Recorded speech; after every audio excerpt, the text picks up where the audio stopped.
Bonjour à tous. Hop là, vous êtes de travers. Voilà. Bonjour à tous et bienvenue sur VAM, Veilleur Automoto. Donc pour ce petit vlog du vendredi, normalement quatrième de la série, quatrième épisode de la série. Il va être un peu plus court, je pense, que les autres. Et j'espère pour pas vous saouler. Les bonnes nouvelles, parce qu'il y a enfin des bonnes nouvelles. Bon, je commence par la mauvaise tout de suite. Je me suis pris une prune. Voilà, allez, ça c'est fait.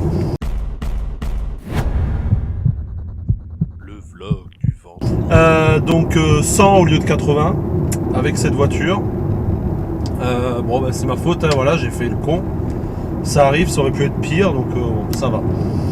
Du coup, 1 point et 45 €, vu que c'est une infraction de vitesse, un excès de vitesse inférieur à 20 km/h. Donc, du coup, c'était en plus par un voiture, j'arrive plus à parler. C'était en plus par un radar mobile, ce qu'ils appellent. Donc, les radars embarqués en fait dans les voitures banalisées, quoi. Donc, pas de bol. Donc voilà, ça c'est fait, c'était la petite mauvaise nouvelle qui vient de passer. Donc normalement, si je ne me trompe pas, 1 point, on le récupère au bout de 6 mois sans infraction. Donc je compte bien de ne pas faire d'infraction en 6 mois, étant donné que j'en ai pas fait, je crois, depuis, si je dis pas de bêtises, depuis plus de 3 ans et demi. Donc j'aimerais bien que ça reste comme ça. Il tient qu'à moi de faire attention, bien sûr. Donc du coup, ça c'était la petite mauvaise nouvelle. Les bonnes nouvelles. Lors du dernier VV, je vous ai expliqué que j'avais rencontré 3 problèmes. Donc le premier, je vous avais expliqué que c'était le bruit à l'échappement. Donc c'est résolu, j'ai reçu la pièce, 42 €, je l'ai montée. Il y a eu une petite déboire parce qu'en fait ils ont fourni une vis qui n'est pas comme à l'origine.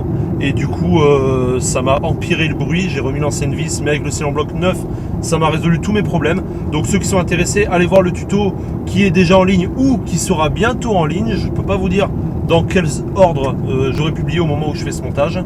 Dans tous les cas, allez voir cette vidéo. Vous aurez toutes les informations sur ce tuto de comment remplacer ce cylindre bloc qui est a priori maladif sur Jaguar XE en tout cas. Donc ça c'est résolu.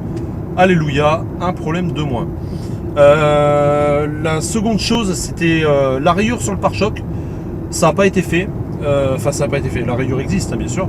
Mais je ne vais pas la faire réparer tout de suite. Hein. Comme j'en avais déjà parlé, je pense, j'ai pour projet de déménager.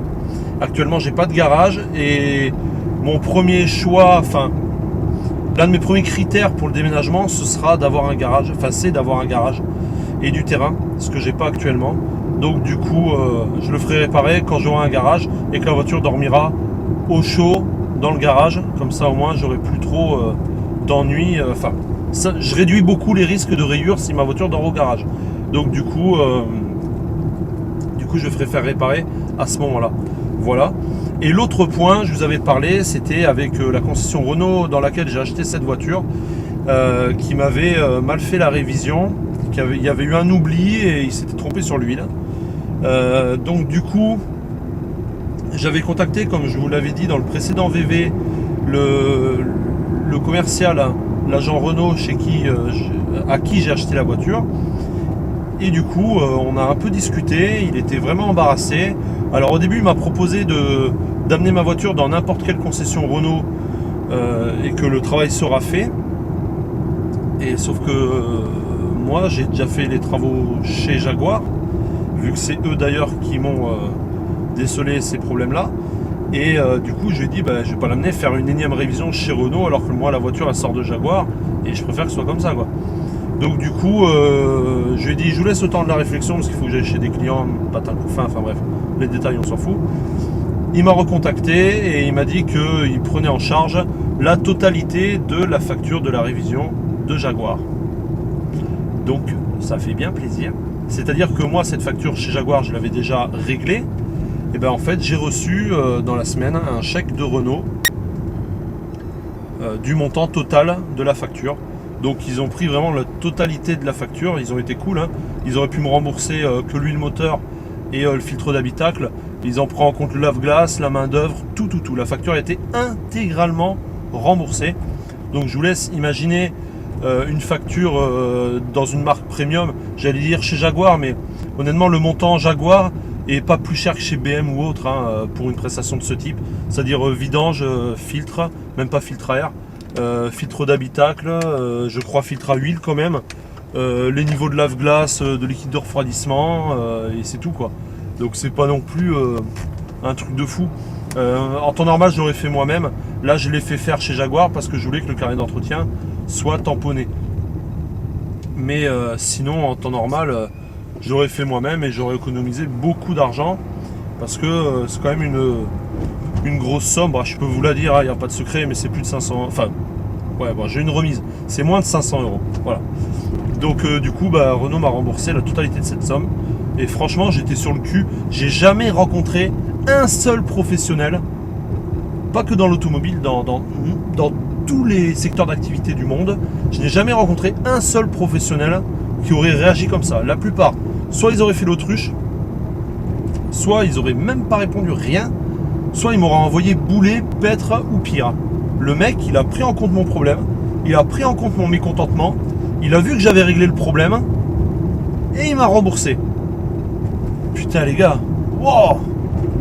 Alors, je pense que dans mes réflexions futures, quand le moment sera venu de remplacer cette voiture, j'irai là-bas en premier. Je l'appellerai, je dirai est-ce que tu as ça ou ça dans ton parc ou est-ce que tu vas en rentrer une? Je te la prends chez toi. Je m'en fous de faire 6 heures de route, je te la prends chez toi. Franchement, les mecs, j'ai jamais vu un seul professionnel comme ça. Et en plus, l'avantage à ce que je prenne ma future voiture chez eux, donc là d'où vient cette Jaguar, c'est que le mec il sera d'autant plus vigilant le jour où je viendrai la récupérer après avoir payé. Parce qu'il sait qu'ils m'ont remboursé une fois, ils ne me rembourseront pas deux. Mais par contre, il faut que la voiture elle soit nickel. Donc du coup, ils ont regagné la satisfaction client à mon égard, à mon encontre. Je sais pas comment on dit, bref, ils m'ont satisfait. Donc du coup, je peux vous dire là où c'est, parce qu'ils méritent quand même, franchement. Donc c'est le garage Franck Zach et Fils à Lectoure, garage Renault. Allez-y, c'est une très bonne adresse, parce qu'ils m'ont très bien servi. Par contre, n'y allez pas en essayant de magouiller et d'obtenir des réductions ou des remboursements. Le mec, il est pas dupe, il est très intelligent et il va pas, il va pas être pris pour un jambon. Moi, ça a été un cas quand même particulier qu'ils ont pris en charge et qu'ils ont résolu. Si vous allez exprès ou vous dénichez le moindre petit truc, oui là le siège il est un peu rayé, je l'avais pas vu, faut que vous me remboursiez un siège complet, je l'ai fait chez le sellier, ça m'a coûté 3000 euros. Le mec il va te dire tiens prends celui-là et prends celui-là aussi. Non bon stop, voilà. Bref, les bonnes nouvelles ce sont celles-là, la voiture roule bien, tout est réparé et fonctionnel et je vais percuter un vélo qui regarde ses pieds. Et il y a en même temps un Kangoo qui roule au milieu de la route. Merci monsieur. Il m'a regardé du style qu'est-ce qui se fait ce clofard avec sa caméra. Bon bref. Donc voilà. C'était un petit VV. Le petit VV 4. Donc voilà. J'en parle pas à cette vidéo. Il y a d'autres bonnes nouvelles. Allez, je le dis. D'autres bonnes nouvelles. Mon objectif de fin d'année, c'était 1000 abonnés. On est presque à 1005. Et mon objectif de vue c'était 500 000 et on l'a dépassé. Donc merci à tous beaucoup. Grâce à vous il y a beaucoup de choses qui avancent, qui se font. Je peux vous le dire aussi, YouTube s'est mis à me monétiser. Donc du coup j'ai des vidéos qui me rapportent des sous. C'est pas la panacée mais c'est quand même bien.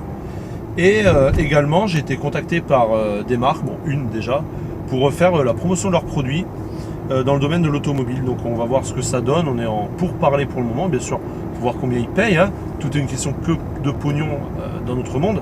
Donc voilà, en tout cas, des petites choses qui se avancent petit à petit. Ce que j'aimerais qu'ils avancent, c'est mes relations, on va dire, avec certaines marques premium pour présenter leurs véhicules, leurs concessions et tout. J'aimerais bien que ça avance.